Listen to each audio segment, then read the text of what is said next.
Panda, panda, panda, panda. I got broads in Atlanta, just to lean the family. Credit cards in the scammers, hitting the licks in the van. السلام عليكم شباب، معكم تك بروفيسور ورجعنا لكم في فيديو جديد. اليوم الفيديو هو كيف راح نقدر نسوي بوتابل يو اس بي، يعني يو اس بي قابل للتشغيل. نقدر نستخدمه بدال السي دي لما احنا بنعمل فورمات للوندوز. بس قبل ما نبلش هذا الفيديو يا ريت تسوونا لايك وسبسكرايب وتفعلوا زر الجرس ليوصلكم كل ما هو جديد. يلا نبلش الفيديو. اول شيء راح نروح على ستارت، بنروح نعمل سيرش على CMD اللي هو الكوماند بورت، نعمل رايت كليك run as administrator، بعدين نكتب DiskPart اللي هو بيعملنا ليست للديسكس الموجودة على الكمبيوتر. بعد ما يعملنا اوكي الكمبيوتر نكتب له list disk، هيعطيني ديسك 0 ديسك 1. احنا بدنا الديسك 1 فنكتب select disk 1.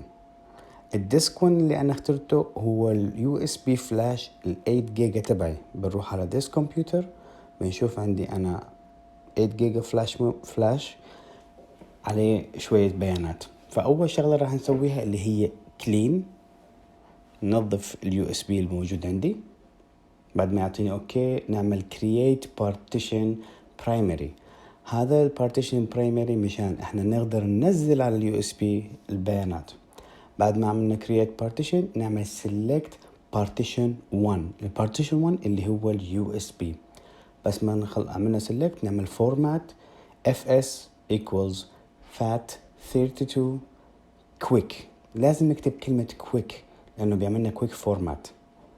اذا نسيت كويك حيعطيك 5 دقائق. بس خلصنا هاي العملية بنعمل اكتف، نفعل الفلاش ميموري مشان تصير اكتيفيتد. شوف هلا عندنا هون الفلاش ميموري 0 فري.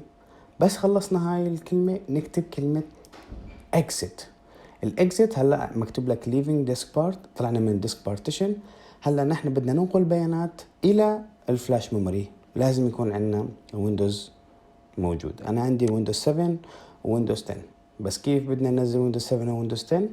راح نروح على المتصفح او البراوزر، بنروح على موقع اسمه GetintoPC.com.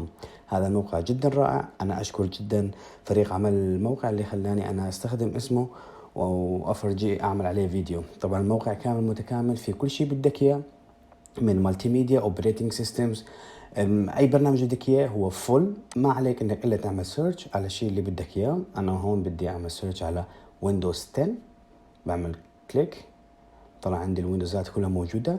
طبعا 100% كل البرامج او الموجودة عندهم هي برامج صحيحة كاملة كراكت، ما فيها اي فيروسات ولا فيها اي شيء.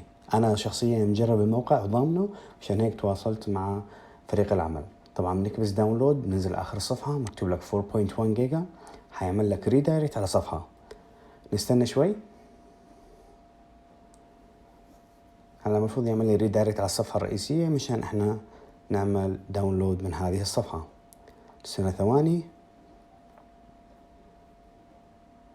بده يكون نزل عندي الويندوز 10. طبعا انا اوريدي عندي الويندوز، راح اعمل كانسل.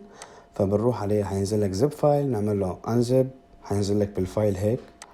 بنروح على الموقع بنكتب الايزو فايل، نعمل عليه رايت كليك، بنسوي ماونت.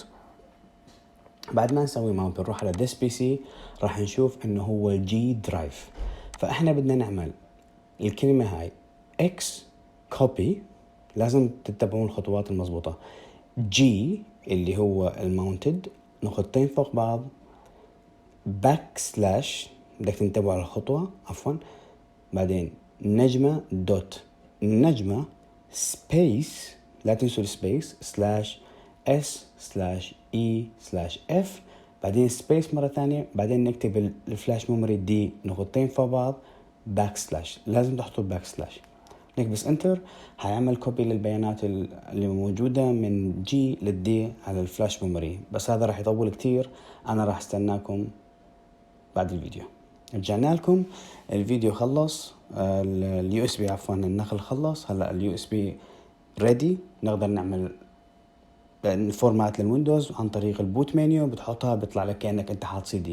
شكرا للمشاهدة، نراكم في فيديو جديد، لا تنسونا بالدعم ونشوفكم بالحلقة الجاية. مع السلامة.